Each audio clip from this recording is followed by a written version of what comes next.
the South African government is planning to do about this? I know that the president, Ramaphosa, has given a statement and said it isn't xenophobic attack. But if it isn't, what is it? You know what we have prepared to do, madam? You know, spending time in making definitions of these acts, it's very time consuming. What we prefer to do is to deal with these acts that we believe that are acts of criminality. If we are going to invest time in defining whether it's xenophobia or it's act of criminality, whichever way, it's wrong. You understand? That is our position. And already about 70 people have been arrested who have been involved in this act of violence. And when you look at the pattern of these attacks, they happen during daytime when people are at work. So that on its own tells you that people who are involved here are people who are very errant. Number two, we have also received information that some of these people who are involved in these attacks are people who sleep in the streets. And some of the businesses that have been attacked, particularly yesterday, based on the report that we received from the Minister of Police, is that some South African establishments were damaged yesterday, were attacked yesterday. You have ShopRite that was attacked yesterday in the CBD of Pretoria. You also have Spa that was attacked yesterday in the CBD of Pretoria. So it's a combination of all these factors, and I would be very cautious to use the word xenophobia, because I believe that it has been overused without taking any, without circumspect. Because it is important for us to look at the merits of each and every situation that unfolds. So if we are very quick to call it xenophobia, then we find ourselves in a situation where we have boxed the situation that unfolds, and you begin to have preconceived ideas about it. Now, you may have seen on social media that there are many videos that have been circulating. There are many voice clips that have been circulating. Now, our government has cautioned that social media users must use social media with circumspect. We must use social media to create cohesion and dialogue, rather than using social media to further fuel violence. Many of the videos that we have seen in the past few days are very old videos which were unrelated to what is currently happening in South Africa. It's a pity that most of the videos are not dated, but if you have seen a number of videos in the past and you see them now, you will know that they have been used in the past. So when you see such videos circulating now, when the situation is what it is in South Africa, to any other person, it would make sense to link those videos to the current situation in South Africa. So such material on social media is a reflection of the careless use of information that is meant for nothing but to destroy the good relations that exist between the two countries. So it is quite very unfortunate, and our government actually condemns any form of government against anybody, be it the South African and be it foreign nationals. Today I reiterated the fact that foreign nationals have always been integrated within the society of South Africa. And in fact, in the past 25 years, we have seen an increase of foreign nationals in South Africa who continue to contribute in the economic growth of South Africa by various means. You have professors, you have business people, you've got the foreigners who are married to South Africans, and so forth. You have a multiplicity of nationals in South Africa. So this phenomenon that is often termed xenophobia, it's a phenomenon that is foreign to many of us, at least my generation. That's why I'm saying we should use the terminology with circumspect. In Lagos today, ShopRite had to close down. MTN also had to hurriedly shut their offices. Do you anticipate that there might be some issues in terms of commerce between both countries?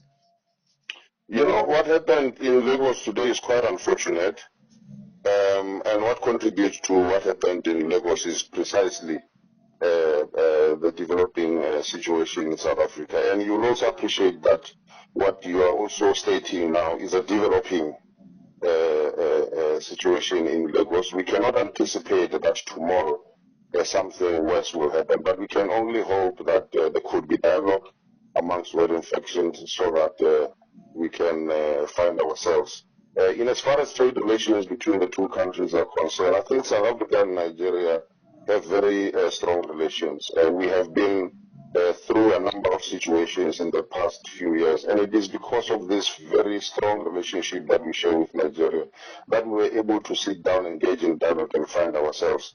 I don't see any reason why the two governments cannot do what they have already done in the past. This is a very unfortunate phase in the relations between the two countries, and we believe that our principals will find time to sit down and engage in meaningful dialogue towards a logical conclusion of these differences. The time scheduled for this meeting is October, although we don't have a specific date.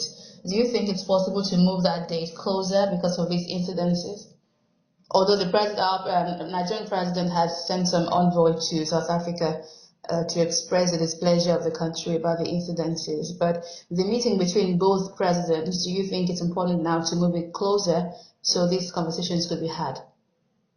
I think without being preemptive, it is best to wait for the outcomes of the special envoy that the President Buhari has sent to South Africa. Perhaps there could be other new developments that would emerge from his dialogue with the relevant authorities in South Africa. But we are of the view that it is in the best interest of the two countries for our principals to meet and discuss an array of issues on the bilateral relations between the two countries, including discussing the social welfare of the nationals of both South Africa and Nigeria in both countries. So I would say we should just be cautious without being preemptive and await feedback from the special envoy and hear what the way forward is. But I don't want to believe that current developments could be the reason why this meeting would not take place. Well, one final question, sir. Some of the comments we've seen from South Africans include that they believe that foreign nationals are taking their jobs, taking up most of the resources that should be theirs. Do you believe that there are issues in South Africa relating to bad governance and lack of development, and of course unemployment with South Africans, which is why they're lashing out at foreign nationals? Is there something the government is doing to cater for South Africans, provide jobs, better standards of living, so they can feel more at home in their countries, rather than believe the foreign nationals are taking up what should be theirs? When you look at the architecture of the kind of activities and business activities that are conducted by foreign nationals in South Africa, not in the formal sector, it's in the very informal sector. You find people who are cutting hair, doing shoes, also running what we call spaza shops, smaller shops in townships. So those are most of the businesses that foreign nationals are involved in.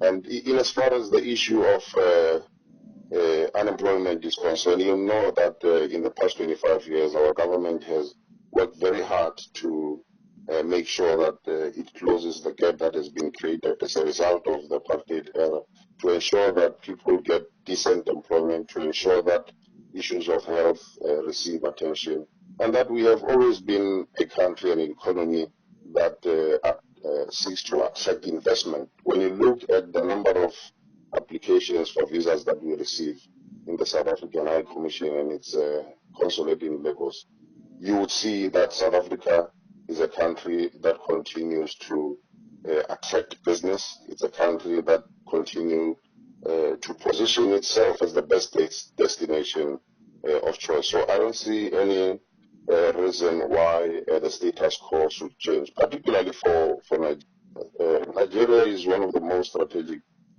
countries for South Africa in the continent. And I believe that what we are going through now is just a hurdle that any other country goes through with the other. And it's something that we shall definitely overcome, and we shall overcome it aided by the very strong bonds of relations that we share with the people and the government of Nigeria. Thank you so very much for sharing your thoughts, sir.